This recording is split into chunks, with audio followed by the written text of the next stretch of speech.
Allied leaders of the two-front war gather near Jülich. Russian Major Generals Dragoon and Susloporo, touring the battlefronts inside Germany, chat with their own countrymen. These men were freed from Nazi prison camps.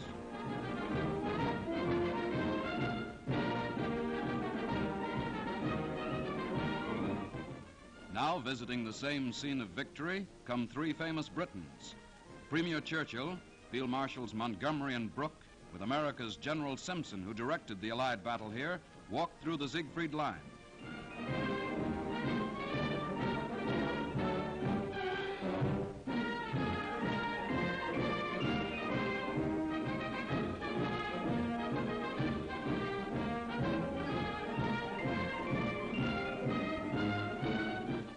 Churchill sends a personal greeting.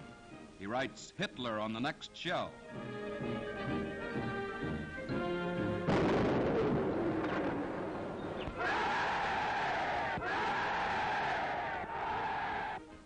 Supreme Commander Eisenhower and General Simpson review the military masterstroke here that tore a great hole in Nazi lines between the Ruhr and the Rhine.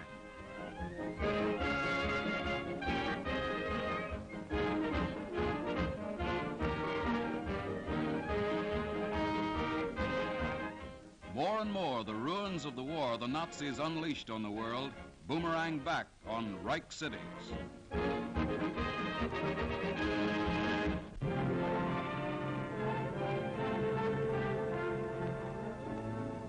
This was Le Havre before the war, France's great seaport and one of the busiest in the world.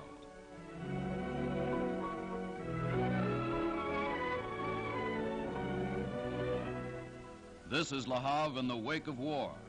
To root the Nazis out, the Allies bombed the port. And what Allied bombs spared, the retreating Germans wrecked, or the Maquis destroyed to harass the enemy.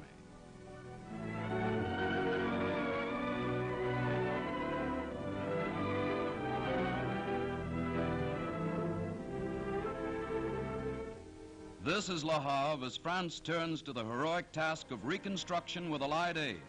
And here is the first of 31 American ships ferrying vital war supplies and food to France under a new Lend-Lease agreement. Mutual aid begun in the crucible of war brings hope of a better future to war-torn nations fighting for liberty.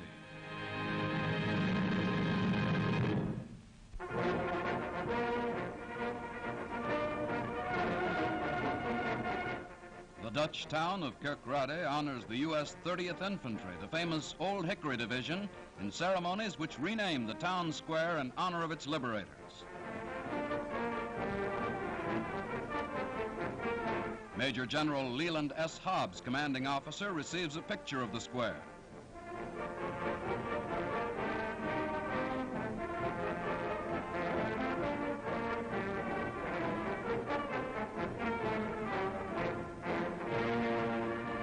A plaque is unveiled, giving the square a new name, Old Hickory.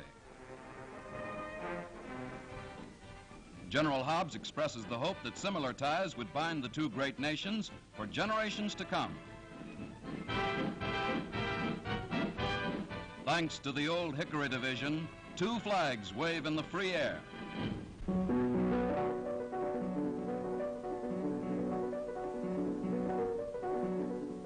Nine-year-old Jimmy Osborne, blind from birth, has been a friend of American airmen stationed in England. Jimmy has played at concerts for the Flyers.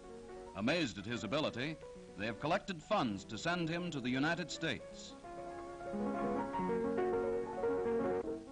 When Jimmy came to the airfield on a recent visit, the commanding officer presented him with a check. The airman had subscribed more than $3,000 to provide Jimmy with a musical education in America. The gifted little boy, son of an English bus driver, plays his own composition, which he calls Blitz Concerto.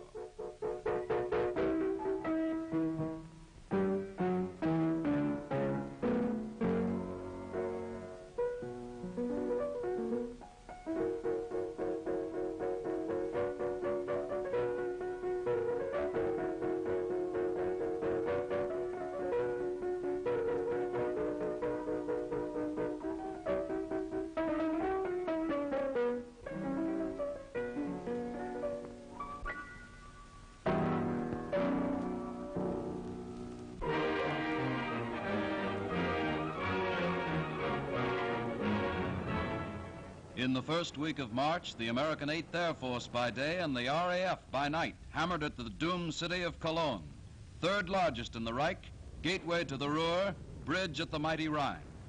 Cologne was Hitler's greatest fortress in the West. Now that fortress, its factories, its bridges, its rail yards, lies battered and burning.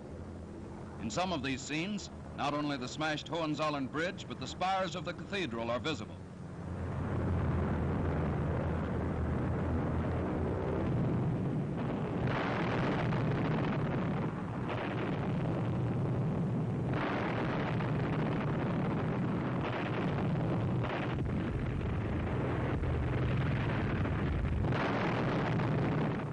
One of the German scarecrows, meant to look like a plane hit by anti-aircraft.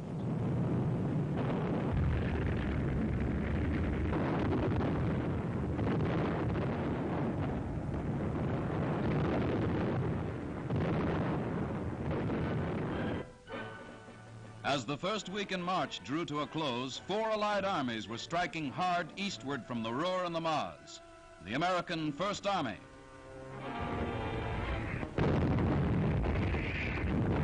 Observe fire.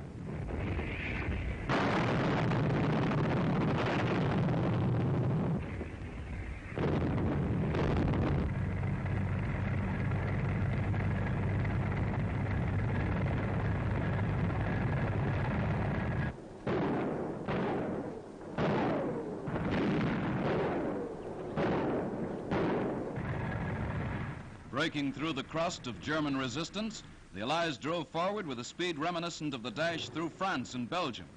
British, Canadian, American, from Nijmegen down to Trier, the armies moved forward on all fronts.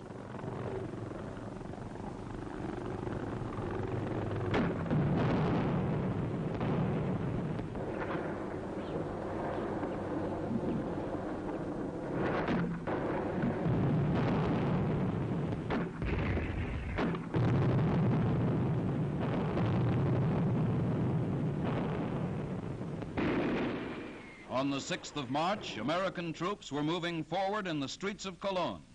These pictures were made in the thick of the fighting.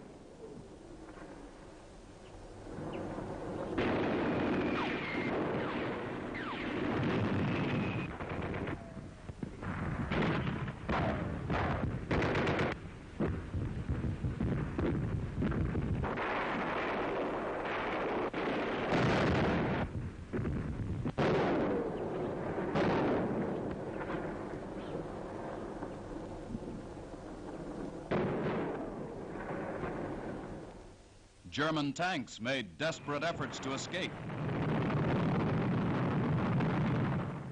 One man climbs out, badly wounded.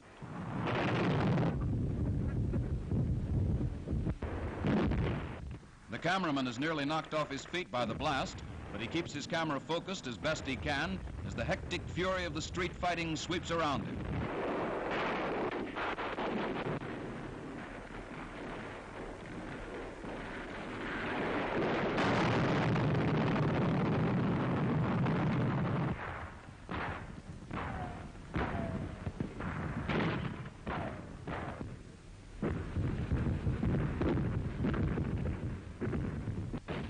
Now and then, in a staff car, Germans make a dash for the bridge.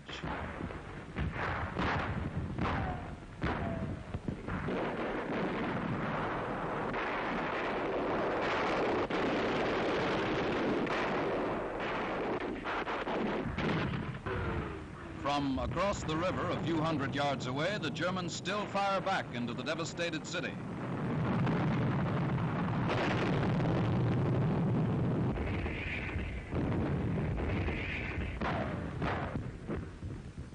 On the 7th of March, as the first bridgehead was established on the east bank of the Rhine, Cologne fell. The third city of Germany is in Allied hands.